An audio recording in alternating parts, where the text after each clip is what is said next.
Jai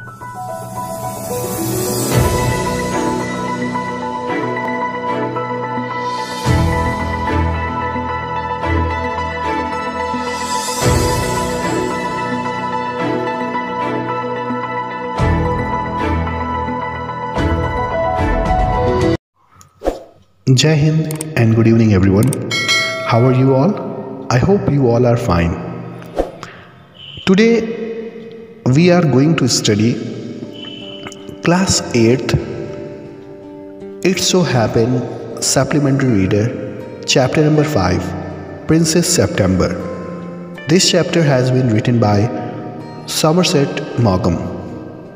Here I will tell you the summary of this chapter is in English and Hindi in both languages.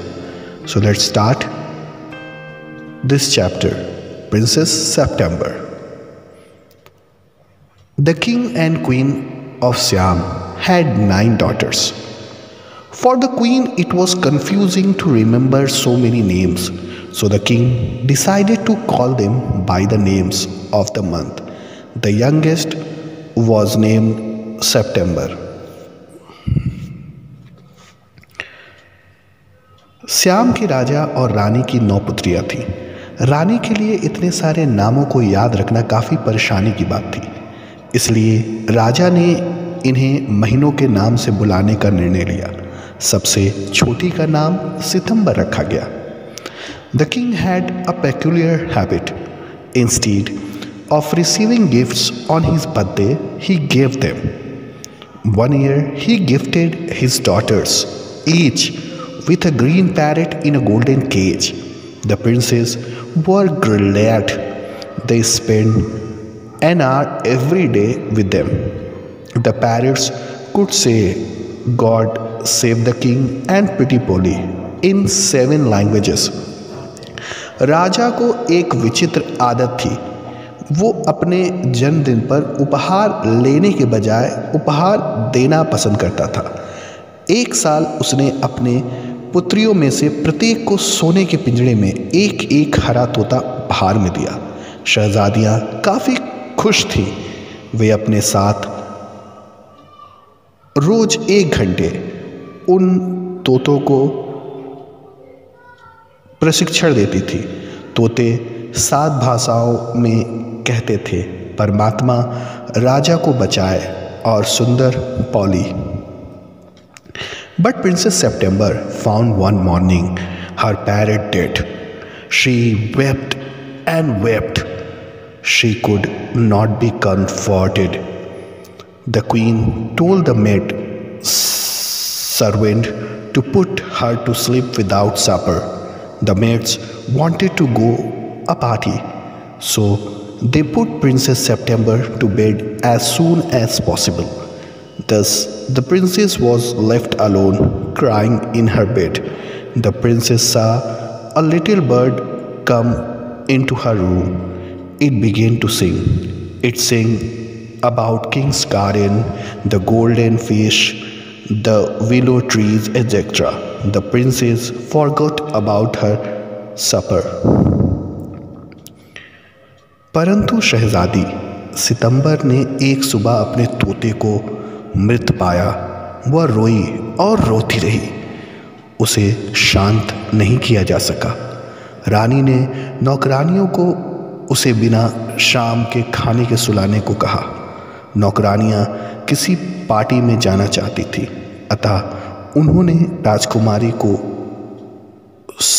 अतिशीघ्र उसके बिस्तर पे पहुंचा दिया। इस प्रकार राजकुमारी बिस्तर में अकेली पड़ी रोती रही। शहजादी ने एक छोटे से पक्षी को अपने कमरे में आते देखा। इसने गाना शुरू कर दिया। इससे राजा के बाग, सुनहरी मछली, विलो वृक्ष आदि के बारे में गाया।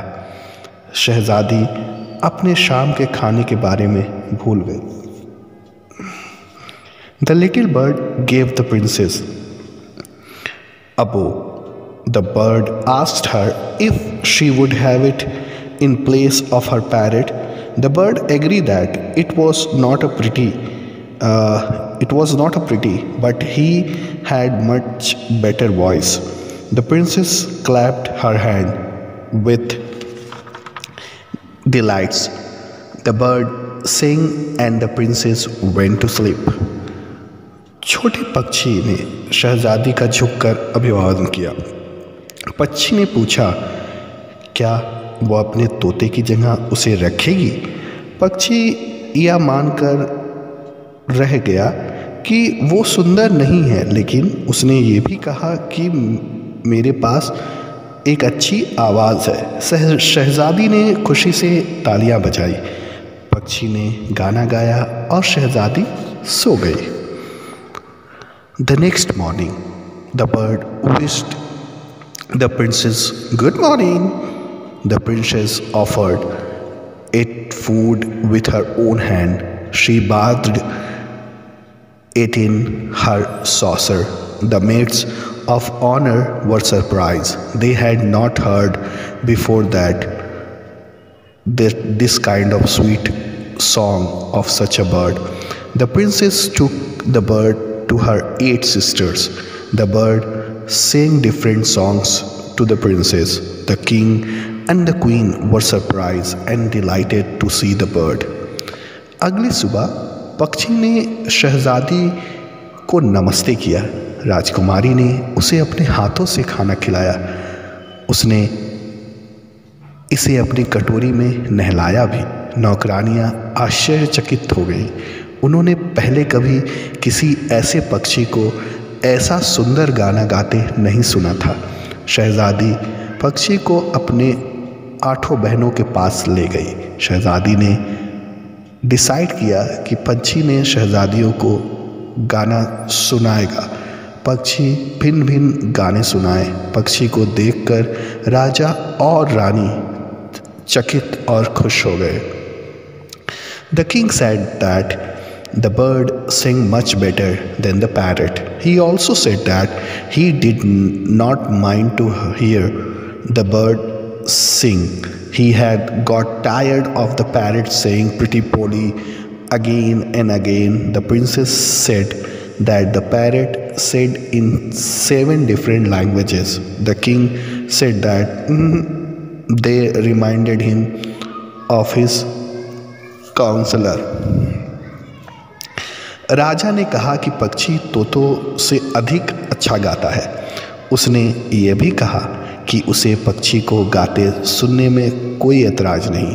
वह तोतों को बार बार पॉली सुंदर कहते सुनने से ऊब चुका था। शहजादियाँ जो कि जल रही थी अंदर से, उन्हें जलन हो रही थी। उन्होंने कहा कि तोते 7 अलग अलग भाषाओं में कहते हैं। राजा ने कहा कि उन्हें कहते सुनकर उसे अपने सलाहकारों की याद आ जाती है। The princes were vexed at this. The parrot also looked sad, but the bird flew round it, sang like a lark and nightingale. The other princes got jealous of Princess September, so they went to September. They said that they were sorry for the death of her parrot. She must have a parrot. They had put their pocket money together to buy her the parrot. Hearing it, September thanked them. She said that she had a pet bird. It sang the most charming song to her. She did not know what she would do with the parrot. शहजादियाँ इस पर नाराज हुईं। तोते भी उदास दिखने लगे, परंतु पक्षी इधर उधर उड़ता रहा। यही लॉर्क और बुलबुल की तरह गाता था। दूसरी शहजादी सितंबर से ईर्ष्या करने लगी, इसलिए वे सितंबर के पास गईं। उन्होंने कहा उन्हें इस तोते की मृत्यु पर दुख है, उसे तोता मिलना चाहिए। उन्होंने एक तोता खरीदने के लिए अपनी जेब खर्च एक जगह इकट्ठा किया। यह सुनकर सितंबर ने उनका धन्यवाद किया। उसने कहा उसके पास एक पालतू पक्षी है या उसके लिए सबसे अधिक मधुर गाने गाता है। वह नहीं जानती कि वह तोते के साथ क्या करेगा या क्या करेगी। The princess said that she was wrong in calling the bird as hers. They remark that the bird flew in and out just as it liked. They asked her where the bird was at that time. September told them that the bird had gone to its father-in-law. The princess said that it was not likely to come back. If it came back, she should put into the cage. But September replied that she liked to see it fly. They told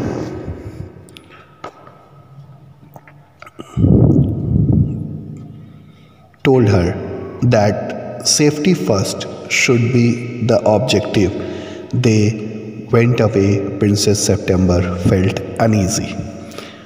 राजकुमारियाँ जो कि वहाँ पहुँची ने कहा उसके द्वारा पक्षी को अपना बताना गलत था। उनका कहना था कि पक्षी अपनी मौज में उड़कर अंदर बाहर जाता आता है। उन्होंने उससे पक्षी को उसको सुरक्षित रखने के लिए कहा। सितंबर ने बताया कि वह पक्षी अपने ससुर से मिलने गया था। राजकुमारियाँ जो कि ईर्ष्यालु हो चुकी थी, उन्होंने कहा कि उसके वापस आने की संभावना नहीं थी। अगर वह वापस आ जाए तो वह उसे पिंजरे में बंद कर दे। परंतु सितंबर ने उत्तर दिया वह इसे उड़ते देखना पसंद करती है। उन्होंने उसे बताया सुरक्षा पहला उद्देश्य होता है। वे चली गई। शहजादी सितंबर को बेचैनी होने लगी और वो सोचने लगी। ये रहा हमारा first part. I hope you all have understood. Next video में हम इस चैप्टर के सेकंड पार्ट के बारे में डिस्कस करेंगे। जय हिंद, जय भारत।